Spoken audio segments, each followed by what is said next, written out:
Zarlarda iki tip protein grubundan bahsediyoruz. Bir, periferik, çevresel proteinler. İki, transmembran, integral proteinler. Bunlar ne demek? Bakın şuna, zarın bir yüzeyinde. Şu kırmızıya bakın, zarın dış yüzeyinde, iç yüzeyinde. Zarın çevresinde. Bunlara biz periferal proteinler, çevresel proteinler diyoruz. Zar yüzeyine gevşek şekilde bağlanmıştırlar. İntegral proteinler ise şuradaki sarı olan proteine baktığınız zaman hem dışarıda hem içeride hem de zarın içinden geçiş yapmış. Bir tur geçmiş olabilir veya birden fazla tur geçmiş olabilir. Bunlara da zarın her iki ucunda bulunan, zarın lipid tabakasını kat eden, zarın içerisinden geçen, bir tarafından diğer tarafına geçen proteinler, transmembran proteinler diyoruz. Bunu bir defa yapabilir, tek bir tur, tek geçişli transmembran proteinler. Bunu birkaç tur veya 7-8 tur yapabilir, çok geçişli transmembran proteinler ifadesi kullanıyoruz. Proteinlerle alakalı da ne dedik? Dedik ki lipidler 4 gruptur, 5 gruptur, dış yüzeyinde farklıdır, iç yüzeyinde farklıdır. Kolesterolü buraya eklersiniz, zarın akışkanlığını değiştirirsiniz. Bunlar zar katmanını meydana getirir. Proteinler de farklı işlemleri bir araya getireceklerdi.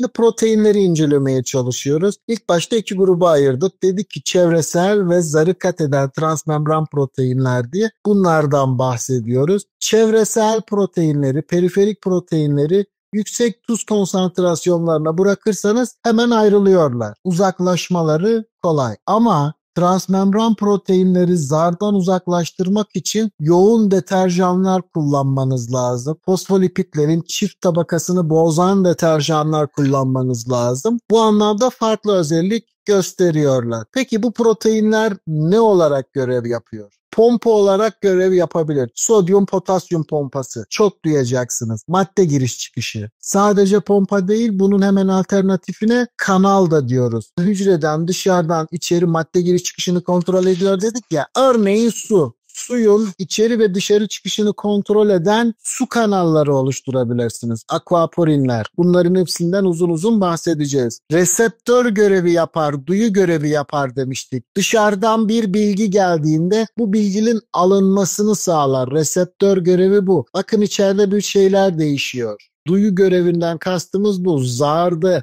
hücrelerin iletişimi, bilgi alması ve bu bilginin hücre içine aktarılmasında proteinler görevli demiştik. Linker diyor, bağlayıcı. Kime bağlanıyordu? Hücre içi iskeletine. Hücrenin hareketini sağlıyordu kasta. Eğer bunlar olmasa kas kasılması meydana gelmiyor ki bununla alakalı birçok hastalığımız var.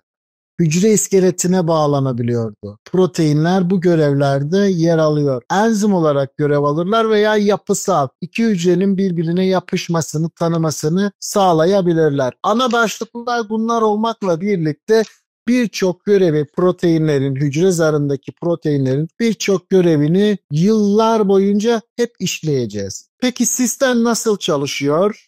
Sistem şu şekilde çalışıyor. Transmembran bir protein sentezi yapacaksanız, yani şu proteini sentezleyecekseniz, zarın içinden geçen bir proteini sentezleyecekseniz, bu endoplazmik retikulum zarın içine yerleşir. Endoplazmik retikulumdan Golgi oradan plazma zarına taşınır. Bu taşınma sırasında hem ER'de hem de Golgi'de karbonhidrat grupları, oligosakkaritler eklenir. Ve bu şekilde glikoproteinler meydana getirilir. Şimdi size şunu söylemedik. Bir önceki slaytımızda ben karbonhidratları lipide bağladım ve glikolipid dedim ve %2 dedim. Geri kalan %8'lik kısmı da proteinlere bağlanıyor dedim.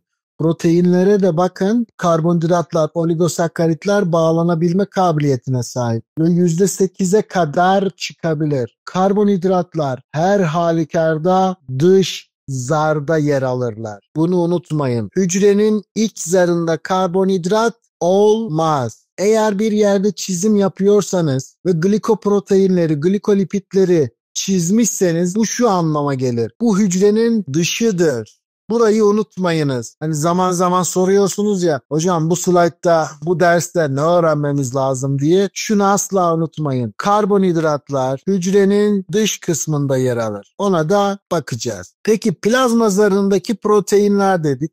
integral ve periferal proteinler. İncelemesi en kolay olan eritrositler, kırmızı kan hücreleri. Bunlara bir bakıyoruz. Periferal proteinler arasında eritrositleri de spektrin, aktin, ankrin, band 4 değil çeşitli proteinler tanımlamışlar. Şunu diyoruz. Eritrositin zarını almış adam ve incelemeye başlamış. Ankrini görmüş, spektrini görmüş, protein 4-1'i görmüş. Bunlar eritrositlerde çevresel periferal proteinler olarak ifade ediliyor. Soru şu şekilde gelebilir. Aşağıdakilerden hangisi periferal protein değildir? O zor bir soru. Yani ankrini, aktini, spektrini sorman size bu sorunun zor olduğu anlamına geliyor. Veya şuradakiler ankrin, spektrine ve band 3'e bağlanarak plazma zarıyla hücre iskeleti arasında bağlantı görevi yapar. Bir proteinin spesifik görevini, bir cümlesini sormak zor bir sorudur. Moleküler seviyede bu işi bilmek demektir. Ama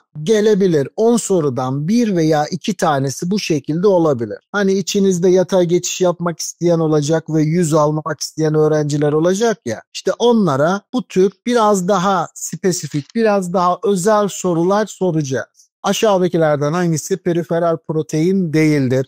Veya band 4'ün görevi aşağıdakilerden hangisidir gibi böyle spesifik sorular sorabiliriz. Ama bu derste genel olarak sizden anlamanızı istediğim nedir? Bir, periferal proteinler var, farklı görevler yapıyor. Bir, integral proteinler var, farklı görevler yapıyor. Hücre içi iskelete bağlanır, mekanik destek sağlar. Hücreyle ilişkili özel bir şekil ve hücre hareketinin temelini oluşturur diyor bu periferal proteinler için. Biraz önce size hücre içi iletişimden de bahsettim. Sinyal iletişiminden. İşte birçok proteinler var ve bunların her birinin farklı farklı görevleri var. Şimdi bir de integral proteinlere bakalım. Glikoforin veya band 3 diye 2 tane proteinden bahsediyor. Band 3 ve glikoforin. 2 tane proteinden bahsediyoruz. Eritrositlerde integral zar proteini olarak. Yarısı protein, yarısı karbonhidrat şeklinde olan bir glikoproteindir. Görevi kesin olarak tanımlanamamıştır. Band 3'ün görevi ise bikarbonat ve klorit iyon taşıyıcısı olarak, kanal proteini olarak görev yapıyor diyor. Band 3 klorları, negatif yüklü iyonları anyon taşıyıcısı bir kanal proteini olarak görev yapıyor ifadesini kullanıyoruz. Zarlarda fosfolipitler için şunu dedik.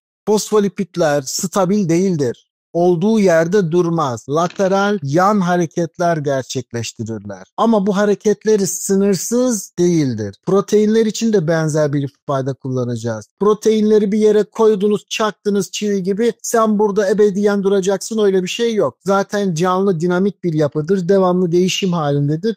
Buna proteinler de dahil. Proteinler zar içerisinde hareket edebilirler. Görevleri ama bunlara dikkat etmeniz lazım. Proteinin görevi dış yüzeyinde bulunmaksa dış yüzeyde hareket edebilir. İç yüzeyde bulunmaksa iç yüzeyde hareket edebilir. İntegral ise belli mesafelerde hareket edebilir. Ama hareket sınırsız değildir. Peki membran proteinlerinin çoğu yanlara doğru yayılması kendilerine bağlı olan hücre iskelet elemanları nedeniyle sınırlanır. Şimdi bakıyoruz şurada glikoforini. Hem buradaki fosfolipitler hem de bu protein hareket edecek. Hareket ediyor ama altta bağlı olduğu ipliksi yapılar var. Bunlar bu hareketi sınırlıyorlar. Yani buradan tutup hücrenin diğer yüzeyine kadar hareket etmiyor. Şu bölgede bir hareketi mevcut. Anlatmaya çalıştığımız konu bu. Epitel hücrelerinin çoğunda sıkı bağlantıları tamamlayıcı proteinler yanlara doğru yayılmayı ve hatta dış zarın zar ve lipitlerinin yayılmasını engeller. Ne diyorum? Bakın, bir yüzey oluşturdunuz, deri. Bu deride yapısal proteinler vardı, hücrelerin birbirine bağlanmasını sağlayan. Bunlar bir de hücre içinde iskelet yapılarına bağlıydı. İşte tutup şuradaki sodyum potasyum pompası, ben buradan hareket edeyim, şu hücrenin alt yüzeyine, bazal yüzeyine ilerleyeyim diyemez. Bunu sınırlayan faktörler var. Bir tanesi hücrelerin birbirine bağlantı noktaları. Bir tanesi hücrelerin hücre içerisine bağlantı bölgeleri. Anlatmaya çalıştığımız şey bu. Bunlar hareket eder ama bu hareket sınırlıdır.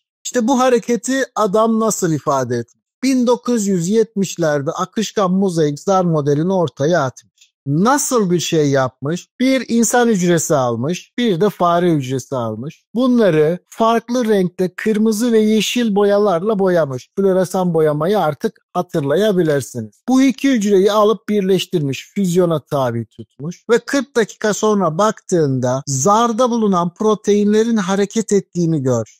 Yani normalde bu şekilde olması lazımdı. İnsan hücresine ait olan proteinler, hayvan hücresine ait olan proteinler ama zar içerisinde bunların hareket ettiğini görmüş. Bu anlamda da bizim Singer ve Nicholson'un sıvı akışkan zar mozaik modeli dediğimiz modeli 1972'de ileri sürmüşler. Proteinler zar içerisinde hareket eder, serbestçe hareket edemezler. Proteinlerin hareketi neye bağlıdır? Aşağıdakilerden hangisi zarın protein hareketi üzerine etkilidir?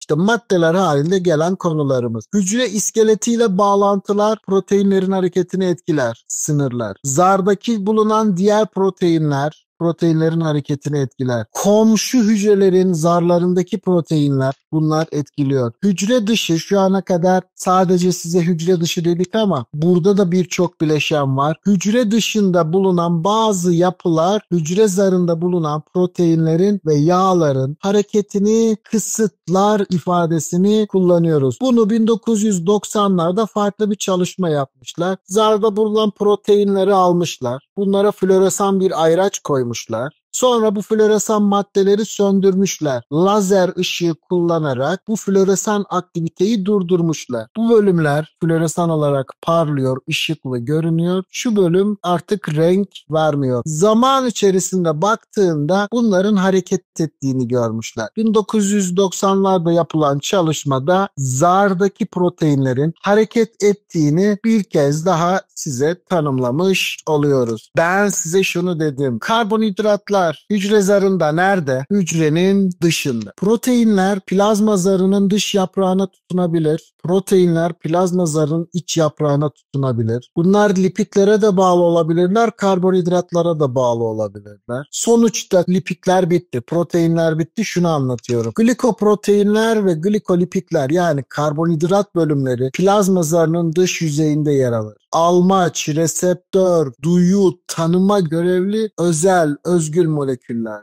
Plazma zarının iç yaprağında da bazı proteinler karbonhidrat içermez ama yine reseptör görevi yaparlar. Hücre içerisinde hedefin iletilmesini. Yağlarda hücre içi iletişimde hangi lipid görevliydi? Fosfatidil inositol diye bir fosfolipid vardı. Bu hücre içi iletiminde görevliydi. Proteinler de hücre içi iletimde görev alabiliyorlar. Şimdi bunlara bir bakalım. Adezyon, yapışma molekülleri, reseptör ve hücre içi sinyal molekülleri. Şuradaki her bir başlığı size uzun uzun anlatacaklar. İntegrinler, hücrenin şeklinde, hücrenin göç etmesinde, lenfositlerde ve immün sinyal sistemlerinde, bağışıklık sisteminde görevli adezyon molekülleri. Bunlar hücrenin dış yüzeyinde ve iç yüzeyinde farklılık gösterir. Reseptör görevi yapan sinyal molekülleri var. TGF dediğimiz büyüme faktörü hücre çoğalmasında veya EGFR dediğimiz epitelyal growth büyüme faktörü dediğimiz hücrelerin morfolojisinde, dokunun çoğalmasında, proliferasyonunda görev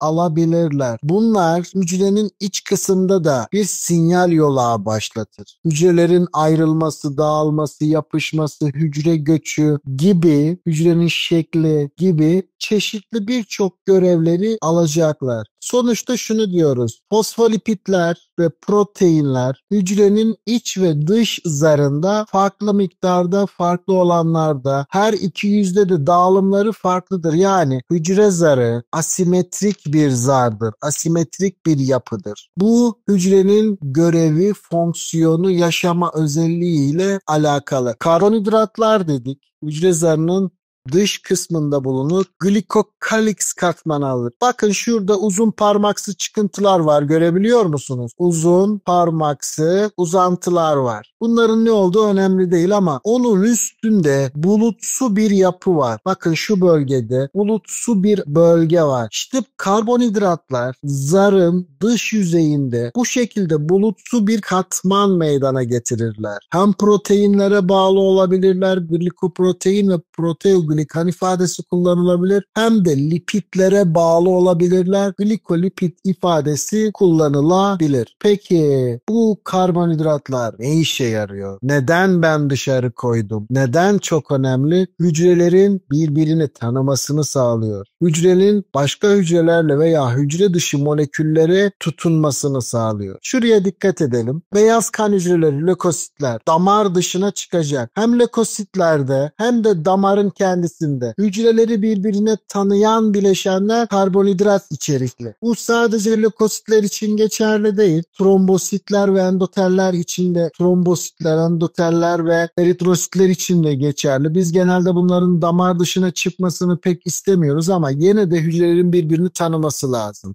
Endotel damar diyelim biz. Damar yüzeyini örten epitel hücresi, endotel hücresi. Bunlar şöyle mavi bir karbonhidrat üretiyorlar. Selektin deniyor. Bu karbonhidrat grubuna tanıyıcı gruba. Bir de lökositlerden, trombositlerden ise P-selektin, platelet selektin.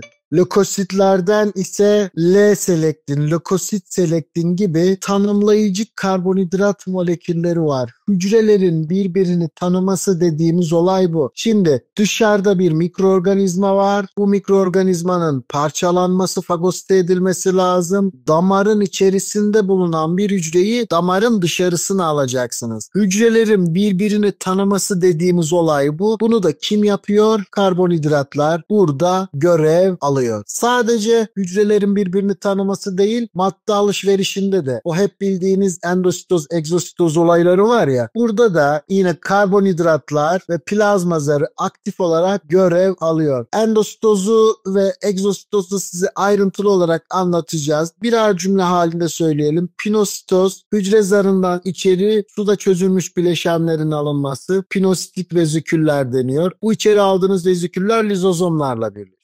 Fagositoz daha çok makrofajlar, hücrenin yemesi, katı partikülleri hücrenin içerisine almak, yok etmek diyoruz. Yine lizozomlarla birleşip sindirilip parçalanıyor. Bu ikisi dışarıdan hücre içerisine madde girişi. Suda çözülmüş bileşenler, katı bileşenler. Bir de boşaltım dediğimiz egzositoz, hücreden dışarı atılım söz konusu. Buna da egzositoz ifadesi diyeceğiz ve hücre zarı bunların hepsinde aktif olarak görevli. Bu hücre zarı hareketinde zar kayboluyor mu? Hayır, zarlar korunur. Bu olaya membran trafiği adı verilir. Hücrede sinyallerin alınması, bu reseptörlerin alınması çeşitli yollarla oluyor. Endokrin yolla, hormonlar tüm vücuttaki hedef dokulara ulaşarak sinyal gönderiyorlar. Paraklinik iletişim, hemen yakında bulunan hücreleri etkiliyorsunuz veya bir hücre kendi kendine haber verebiliyor. Hani kendi çalıp kendi söylüyor ifadesi. İşte sinyal iletimi, hücreler birbirlerinden haberi olmak zorunda. Hücrenin dış ortamdan haberi olmak zorunda. Hücrenin çevresinden haberi olmak zorunda. Dediğimiz yapılar endokrin, parakrin ve otokrin bilgi taşınımı ile hücre yüzeyindeki reseptör proteinler ile tanımlanıyor. Zarı bitirdik. Mitokondriye geçmiyoruz. Sürem doldu. 2 dakika geçti. Bana bir dakika daha müsaade edin. Bu Cooper'ın hücre kitabı demiştik. Bunu bulmanızı, temin etmenizi tavsiye ediyorum. 1. bölüm, o bahsettiğim prokaryot, ökaryot hücreler vardı ya. Bu bölümler, 1. bölüm 4. sayfadan başlıyor, 45'e kadar geliyor. 1. bölüm burası. Bir de hücre zarıyla alakalı bahsettiğim 14.